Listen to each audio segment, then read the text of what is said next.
आज के case studies के इस लेक्चर में आपके समक्ष एक लेटेस्ट जजमेंट रखेंगे और ये जजमेंट खास तौर से उन पतियों के लिए, उन पुरुषों के लिए बहुत अधिक महत्वपूर्ण है जो इस तरह के केसेस में फंस चुके हैं।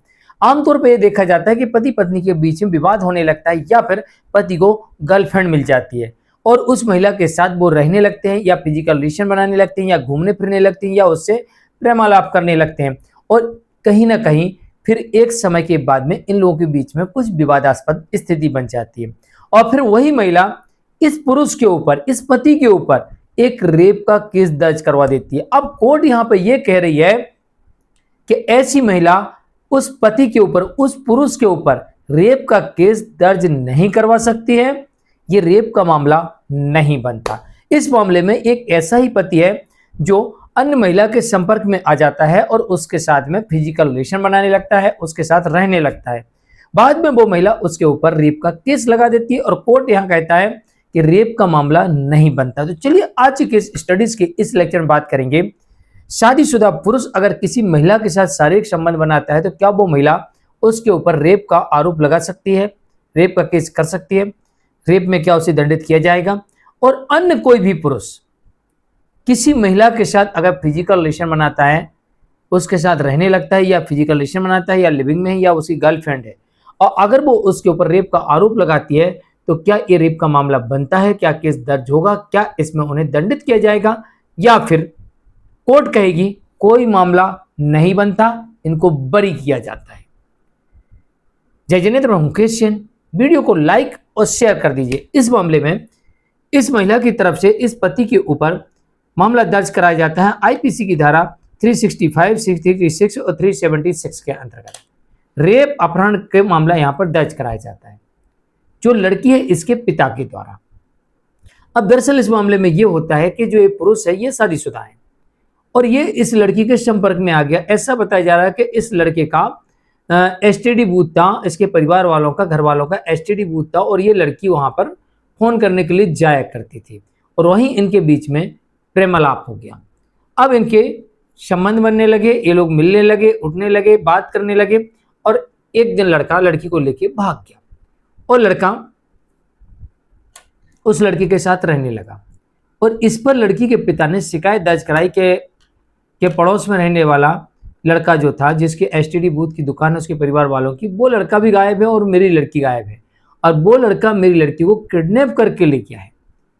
कुछ दिन बाद इन लोगों को पुलिस पकड़ लेती है और इसके बाद में मामला दर्ज होता है 365 का, 366, 376 का रेप और अपहरण का मामला दर्ज होता है। अब रेप और अपहरण का मामला दर्ज हो जाता है तो अब ये मामला चलता है, ट्रायल कोर्ट इसमें दोषी भी ठहरा देती है इस पति को और इसे 7 साल की सजा सुना देती है। अब यहाँ पर अपील में जाते हैं और जब ये मामला अपील में जाता है तो अपील में जाने पर कोर्ट इस मामले को पलट देती है और साफ तौर से ये कहती है कि शादीशुदा होने की जानकारी होने के बावजूद आपसी सहमति से शारीरिक संबंध बनाना बलात्कार नहीं माना जा सकता।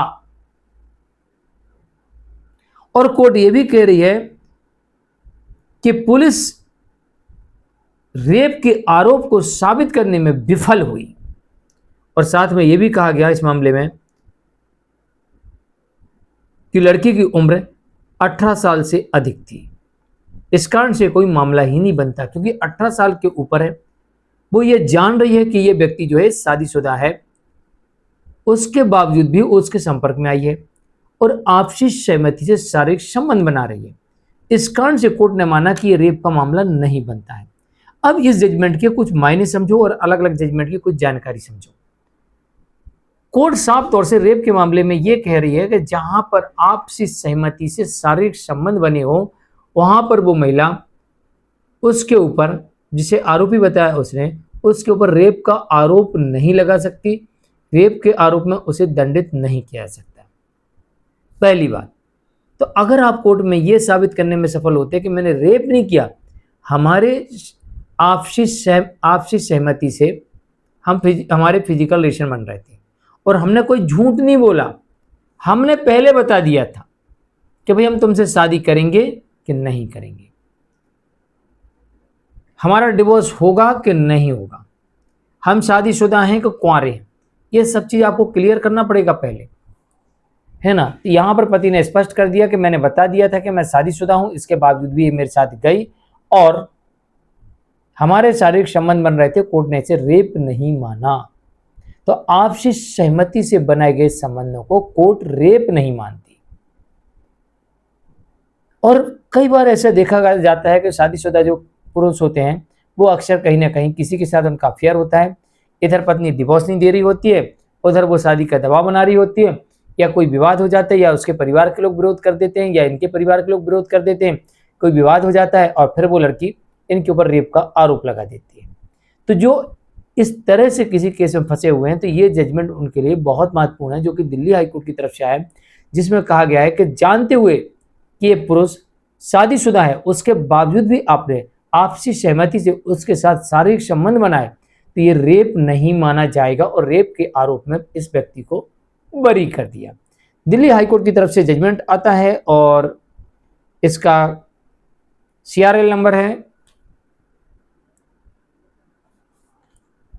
190208। वास्तविकता में इस तरह के केसेस में बहुत समय लग जाता है। सोचिए अपील 2008 की है, 2025 में बरी किया गया है। तो गर्लफ्रेंड के चक्कर में बिल्कुल ना रहें, चाहे आप शादीशुदा हो चाहे आप अनमेरिड हो। कहीं ऐसा ना हो कि आपकी गर्लफ्रेंड किसी भी वजह से, या तो उसके परिवार वालों ने मना कर दिया, या उसके परिवार वालों ने बहका दिया, या आपके परिवार वालों ने मना कर दिया, या आपने ही मना कर दिया, या कोई कारण हो गया, या उसका कोई दूसरा बॉयफ्रेंड निकल गया। कई मामलों में अलग अलग चीज़ें देखने को मिलती हैं और बस उसने आपके खिलाफ कर दिया रेप का मामला दर्ज और आपके ऊपर लंबा चौड़ा केस चलेगा। कई महीनों तक आपको जेल में रहना पड़ सकता है, यहाँ तक कि सालों तक लोगों को जेल में रहना पड़ता है रेप के मामले में।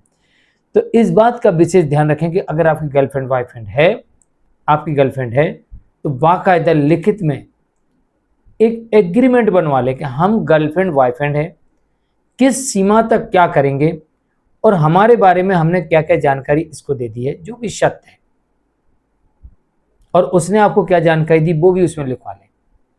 उसके बाद फिर आगे बढ़ें कि भाई हम गले लगेंगे, गले पड़ेंगे, फिजिकल रिलेशन बनाएंगे, नहीं बनाएंगे। ये सारी जानकारी आपके पास एक एग्रीमेंट के माध्यम से पूरी लिखी होगी। तो कम से कम आप ये साबित करने में तो सफल होंगे कि हम आपसी सहमति से जो कुछ कर रहे थे वो कर रहे थे, ना कि हमने रेप किया, और रेप के मामले से आप बच सकते हैं। और आपके ऊपर अगर ये भी आरोप आता है कि आपने शादी का वादा करके, तो इस शादी का वादा वाला आरोप भी आपके ऊपर नहीं लग पाएगा और आप यहाँ पर भी बच जाएंगे। तो या तो गर्लफ्रेंड बनाओ मत, बनाओ तो सहमति पत्र जरूर बनाएं, यानी लिविंग का सहमति पत्र बना के रखें। आज के लिए इतना ही। मैं मुकेश जैन, नमस्कार।